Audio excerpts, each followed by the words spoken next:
Assalamualaikum warahmatullahi wabarakatuh. Assalamualaikum bareng gitu. Oh iya kalau.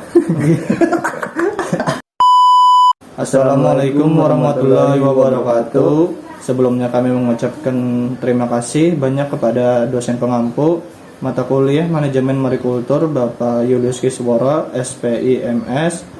Perkenalkan kami dari kelompok 2. Nama saya Ahmad Ridani, NPM 2054243 00001. Yang di sebelah saya, Nama saya Roni Wijaya dengan NPM 1954243014. di sini kami akan mempresentasikan tugas makalah dengan judul Budidaya Tiram Mutiara. Masuk kepada pendahuluan, seiring dengan semakin banyaknya jumlah usaha budidaya mutiara, maka kebutuhan akan induk yang siap operasi juga terus meningkat. Namun sayangnya pasokan induk dari alam jumlahnya sangat terbatas.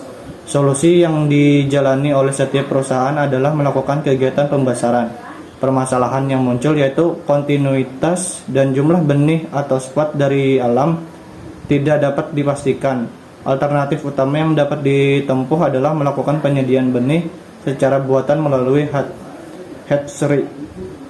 Masuk pada pembahasan deskripsi kerang mutiara Pintada sp. Kerang mutiara adalah hewan yang bertubuh lunak atau moluska yang hidup di laut. Tubuhnya dilindungi oleh sepasang cangkang yang tipis dan keras, termasuk dalam lokasi Bivalvia dan famili Pretidae. Anatomi dan morfologi kerang mutiara yaitu memiliki sepasang cangkang, bentuknya pipih berwarna kuning kecoklatan. Kedua cangkang tersebut tidak memiliki cangkang sama bentuknya atau inequivalent.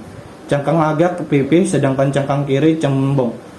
Di bagian tengah, sepasang cangkang dihubungkan oleh ligamen yang elastis serta adanya gigi engsel. Kedua cangkang memiliki otot yang liat dan kuat yang berfungsi untuk membuka dan menutup. Cangkang bagian dalam berwarna putih mengkilat atau disebut lapisan nars, motor of Pearly. Pada bagian sentral, lapisan norsenya berwarna kuning emas gold up. Di luar batas garis nors berwarna coklat kehitaman. Klasifikasi kerang mutiara yaitu filum Mollusca, kelas Bivalvia, subkelas Lamellibranchia, ordo Anisomyaria, subordo Petriomorpha, subfamilia Pretidae, genus Pintada, spesies Pintada sp. Masuk pada pembahasan fasilitas produk dan peralatan. 1. Rakit pemeliharaan. Rakit apung selain sebagai tempat pemeliharaan induk, pendederan, dan pembesaran juga berfungsi sebagai tempat aklimatasi atau beradaptasi induk pasca pengangkutan. Bahan rakit dapat dibuat dari kayu dengan ukuran 7 meter x 7 meter. Selain kayu, bahan rakit dapat pula terbuat dari bambu, pipa paralon, besi ataupun aluminium. Bahan pembuat ini disesuaikan dengan anggaran, ketersediaan bahan, dan umur ekonomis. Yang kedua, keranjang pemeliharaan induk. Keranjang pemeliharaan induk bisa terbuat dari kawat galvanizir, plastik, atau kawat aluminium. Jika menggunakan bahan dari kawat, sebaiknya keranjang dilapisi atau dicelupkan dengan bahan plastik atau aspal, sehingga daya tahan keranjang tersebut lebih lama. Ukuran keranjang 25 cm x 25 cm dikali 60 cm. Ukuran ini dapat bervariasi tergantung ukuran induk, tersediaan bahan, biaya, dan kemudahan pengamanannya. Satu keranjang pemeliharaan dapat diisi dengan induk ukuran dorsal ventral 17-20 cm sebanyak 8-10 ekor. Yang ketiga, spot kolektor. Bahan yang digunakan untuk tempat penempelan spot atau sebagai substrat disebut kolektor. Spot kolektor dapat terbuat dari berbagai jenis bahan, misalnya serabut, tali PO, senar, plastik, paranet, asbes, gelombang, genteng, fiber, atau bila pipa paralon. Jika terbuat dari bahan paranet, serabut tali atau bahan lain terbuat serabut, maka harus digunakan kantong untuk meletakkan bahan tersebut. Keranjang jaring dengan kerangka besi atau kawat ukuran 40 cm x 60 cm juga dapat digunakan sebagai wadah kolektor. Potongan paranet atau serabut tali dimasukkan ke dalam kantong-kantong jaring dan diikat erat gitu. Yang keempat, bak pencucian. Bak pencucian digunakan untuk pembersihan tiram mutiara dari organisme dan parasit lain yang menempel. Pada tiram mutiara, organisme dan parasit yang menempel di kulit tiram akan mengakibatkan lambatnya pertumbuhan tiram mutiara. Bak pencucian biasanya terbuat dari fiberglass, tetapi ada juga bak pencucian ini terbuat dari bahan lain yang awet, seperti dari semen, plastik, dan bahan lainnya. Masuk pada pembahasan budidaya tiram mutiara. 1. Penyediaan induk. Tiram mutiara yang akan digunakan sebagai induk dapat berasal dari alam dan hasil pembenihan. Induk yang diambil dari alam biasanya perlu diaklimatasi karena induk tersebut habitatnya berasal dari laut pada kedalaman 20-60 meter. Dipindahkan ke tempat budidaya yang lebih dangkal sehingga tiram perlu menyesuaikan diri dengan kondisi lingkungannya hidup yang baru. Sedangkan induk yang berasal dari hatchery biasanya langsung dapat dipijahkan karena sudah terbiasa dengan kondisi lingkungan budidayanya dan ukurannya seragam. Induk tiram mutiara diaklimatasi selama 1-2 bulan, dipelihara menggunakan poket keranjang dan digantung pada rakit apung di kedalaman 4-6 meter. Satu poket keranjang diisi 8-10 ekor tiram. Yang kedua, pemeliharaan induk. Pemeliharaan induk tiram mutiara dapat dilakukan di laut dengan menggunakan rakit apung, longline, atau di laboratorium bersama dengan kegiatan pendederan dengan menggunakan pocket net atau pocket keranjang. Pada umumnya pemeliharaan induk dilakukan di laut karena selain menghemat biaya juga untuk pematangan induk kualitas akan lebih baik dilakukan di alam karena dapat memperoleh pakan yang lebih variatif dengan nilai nutrien yang lebih lengkap. Pemeliharaan induk dilakukan dengan tujuan menunggu agar induk matang gonat dan siap dipijahkan. Pembahasan selanjutnya akan dilanjutkan oleh saudara Roni. Yang ketiga, seleksi induk. Untuk menyeleksi induk tiram dapat dilakukan di atas rakit atau di laboratorium. Induk-induk tiram yang akan diseleksi ditempatkan pada tempat yang datar dengan posisi tiram berdiri atau dorsal di bawah. Induk-induk yang telah memenuhi syarat seleksi segera dibawa ke laboratorium untuk dipijahkan. Seleksi kematangan gonak dilakukan setiap 1 bulan sekali untuk memastikan bahwa induk-induk tersebut siap dipijahkan atau tidak. Induk siap pijah akan terlihat warna kuning pada kantong gonat bagi induk betina dan bagi induk jantan akan terlihat warna putih susu. Yang keempat, pemijahan.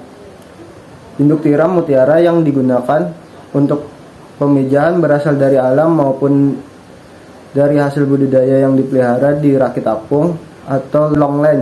Pemijahan secara alami seringkali terjadi pada tiram yang telah dewasa. Dalam kondisi matang gonat penuh, tiram akan segera memijah apabila terjadi perubahan lingkungan perairan walaupun sedikit. Kemungkinan lainnya adalah shock mekanik yang terjadi karena perlakuan kasar pada saat cangkang dibersihkan dan akibat mengalami perbedaan tekanan, misalnya tiram alam atau tiram yang diambil dari habitat aslinya di dasar perairan laut lalu dibawa ke tempat budidaya yang relatif dangkal sehingga memicu tiram untuk memijah. 5. Proses pemijahan dan pembuahan. Selama proses pemijahan, induk jantan biasanya memijah terlebih dahulu baru diikuti induk tiram betina. Pengamatan yang dilakukan di Balai Budidaya Laut mencatat bahwa induk betina mengeluarkan sel-sel telur sekitar 25-30 menit. Setelah induk jantan memijah, pembuahan terjadi di luar tubuh eksternal, di dalam media air, dan pembuahan terjadi segera setelah sel telur dan sperma keluar. Telur-telur yang belum dibuahi bentuknya menjadi biji jeruk. Sedangkan yang telah dibuahi berbentuk bulat dengan diameter antara 56 sampai 65 mikron. 6. Pemeliharaan larva. Salah satu kegiatan yang paling menyita perhatian dan sangat menentukan dalam kegiatan pemeliharaan tiram mutiara adalah pemeliharaan larva. Periode pemeliharaan larva sebenarnya dimulai sejak larva stadia D. 7. Perkembangan dan pemeliharaan larva. Stadia valiger atau larva berbentuk D dicapai setelah larva berumur 18 sampai 20 jam dan berukuran 70 dikali 80 mikron. Pada stadia ini larva sudah mulai diberikan makan mikroalga. Jumlah pakan antara 3.000 sampai 4.000 sel cc per hari. Diberikan 2 kali pagi dan sore. Setelah 12 sampai 14 hari larva mengalami metamorfose menjadi stadia unbo yang ukurannya 130 dikali 135 mikron.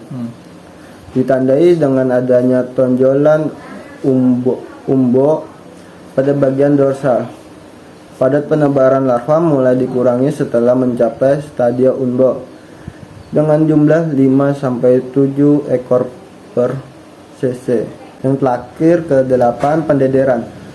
Periode sepat merupakan awal dari kehidupan menetap tiram. Pada stadia ini sangat dibutuhkan substrat yang cocok untuk menempel. Penempelan adalah proses tingkah laku yang ditunjukkan oleh larva stadia akhir.